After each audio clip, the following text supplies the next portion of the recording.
찬미 예수님, 지난 한 주간 안녕하셨어요? 보좌 신부님과 테오필라 수녀님이 중고등부 신앙 캠프에 가 계셔서 오늘 성체 분배를 원장 수녀님과 둘이 해야겠다 생각했는데 또 하느님께서 다윗 수녀님을 휴가를 보내주신 것 같아요.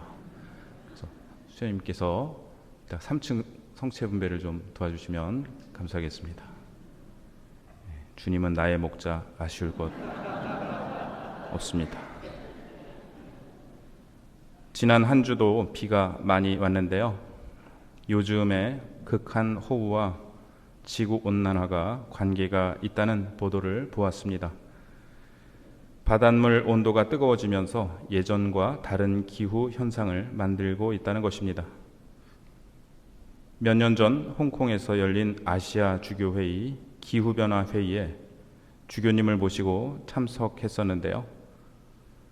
그때 기상 관측을 시작한 이래 130년 만에 홍콩에 내린 기록적 폭우 영상을 보며 모두가 놀랐습니다. 그런데 그와 비슷한 영상을 몇 년 뒤 이제 우리나라 뉴스에서 보고 있다는 사실이 두려움을 줍니다. 지난 주일 복음에서 예수님께로부터 파견된 제자들은 회개하라고 선포하였는데요. 이 회개는 오늘날 생태적 회개를 수반한다는 것을 되새기며 우리 자녀와 후손들이 살아갈 수 있는 지구를 물려주는 것이 우리가 하나님께로부터 받은 중요한 소명 중 하나라는 것을 다시금 깨닫습니다. 오늘은 농민주일인데요. 폭우로 시름이 더욱 깊으실 농민들을 위해 기도드리고 우리의 관심과 연대의 마음을 전할 수 있으면 좋겠습니다.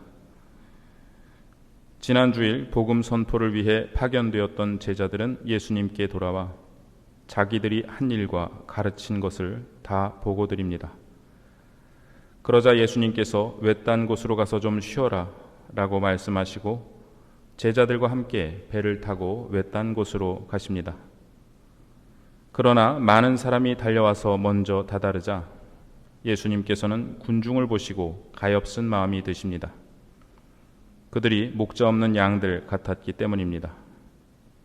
그래서 그들에게 많은 것을 가르쳐 주기 시작하십니다.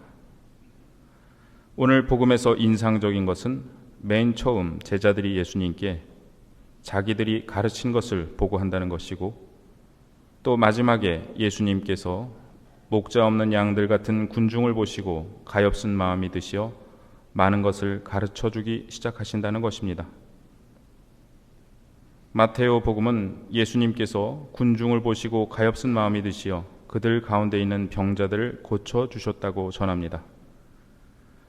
그런데 마르코 복음은 예수님께서 그 마음으로 가르쳐주기 시작하셨다고 전합니다. 예수님의 가르침이 바로 치유입니다. 우리를 잘못된 속박으로부터 해방하기 때문입니다. 오늘날 가르침이라는 말에 거부감을 느끼는 풍조가 있습니다. 배우려 하지 않고 가르치려고만 드는 사람들이 있기 때문일 것입니다. 그러나 참된 가르침은 우리를 진리로 이끌고 진리는 우리를 자유롭게 합니다.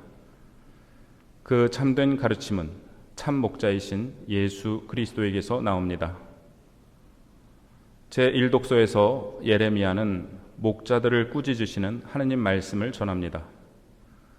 불행하여라 내 목장의 양떼를 파멸시키고 흩어버린 목자들. 하느님께서 꾸짖으시는 목자들은 이스라엘의 왕과 사제들입니다.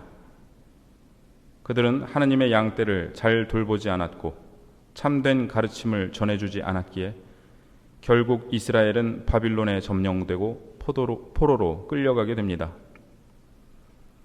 하느님께서는 목자의 직분을 제대로 수행하지 않는 이들을 벌하시겠다고 말씀하신 후 당신의 양들을 유배지에서 다시 모아들여 살던 땅으로 데려오겠다고 말씀하십니다.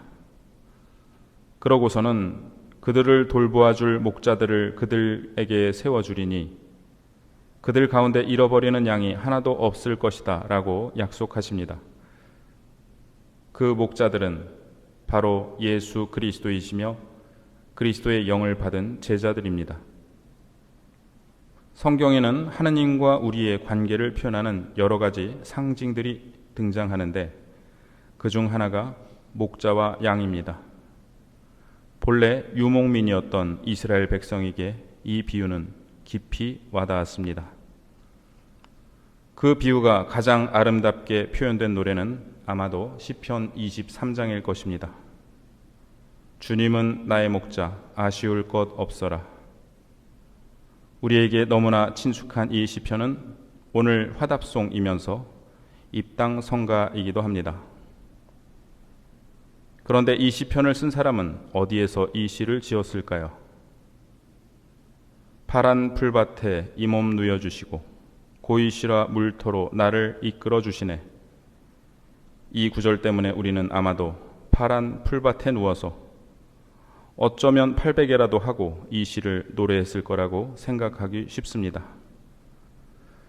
그런데 시편을 전공하신 안속은 수녀님 해설에 의하면 그 뒤에 이어지는 어둠의 골짜기를 간다 하여도, 최민순 신부님 번역으로는 죽음의 그늘진 골짜기를 간다 하여도에 나오는 죽음의 골짜기가 바로 이 시편이 씌어진 곳일 거라 합니다.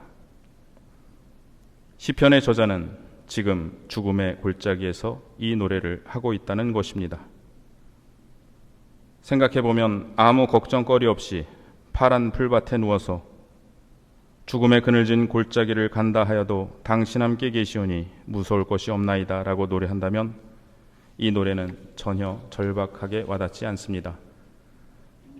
오히려 어둠의 골짜기에서 절망과 좌절 한가운데서 당신 함께 계시오니 두려울 것이 없나이다 라고 노래하며 주님께서 나를 파란 풀밭으로 이끌어 주실 날을 고대하고 있다는 것이 더 맞는 해석일 것 같습니다. 그러고 보면 연도를 할 때 이 시편을 바치는 것이 무척 어울린다고 하겠는데요.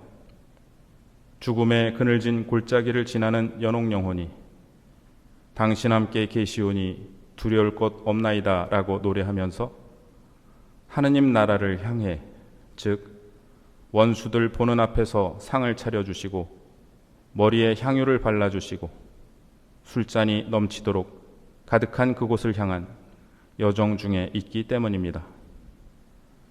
시편은 이렇게 이어집니다.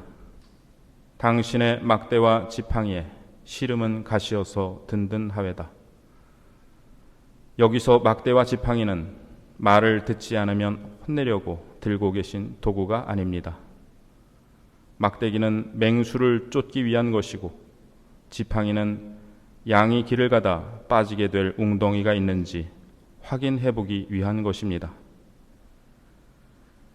우리는 주님을 정말 나의 목자라고 여기고 있을까요? 주님의 가르침을 신뢰하고 따르며 그분의 보호에 나를 맡기면서 의지하고 있을까요? 주님은 나의 목자라고 노래하고는 있지만 마음으로는 다른 것을 따르고 있지는 않을까요? 정말 주님을 나의 목자라고 여기고 있는지 알아볼 수 있는 단순한 길은 주님은 나의 목자, 아쉬울 것 없노라 라는 말씀을 되뇌는 것입니다.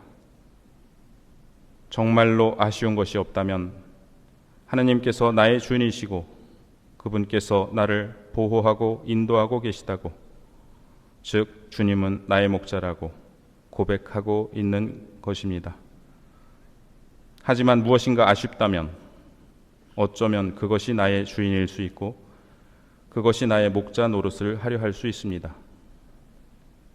물론 우리에게 아쉬운 것은 늘 있게 마련인지도 모릅니다. 하지만 나의 목자께서 그것을 알고 계심을 믿고 그분께 맡겨드리느냐, 아니면 그 아쉬움 때문에 목자를 신뢰하지 못하고 목자를 따라가지 못하느냐가 큰 차이입니다. 죽음의 그늘진 골짜기를 간다 하여도 당신 함께 계시오니 무서울 것이 없나이다.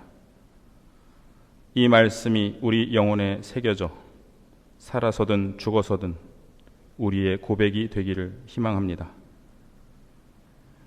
어느 피정집 경당에서 본 글이 오래도록 마음에 남습니다. 새 문장으로 되어 있는 글인데 기도할 때 큰 도움이 됩니다. 너를 바라보고 계신 그분을 바라보라. 내게 말씀하고 계신 그분께 귀 기울이라. 너를 사랑하고 계신 그분을 사랑하라. 주님께서는 나와 함께 계시고 나를 보호하고 인도하고 계신 목자이십니다. 언제나 나를 바라보고 계신 나의 목자에게 나의 시선을 맞추어야겠습니다. 너를 바라보고 계신 그분을 바라보라. 내게 말씀하고 계신 그분께 귀 기울이라. 너를 사랑하고 계신 그분을 사랑하라.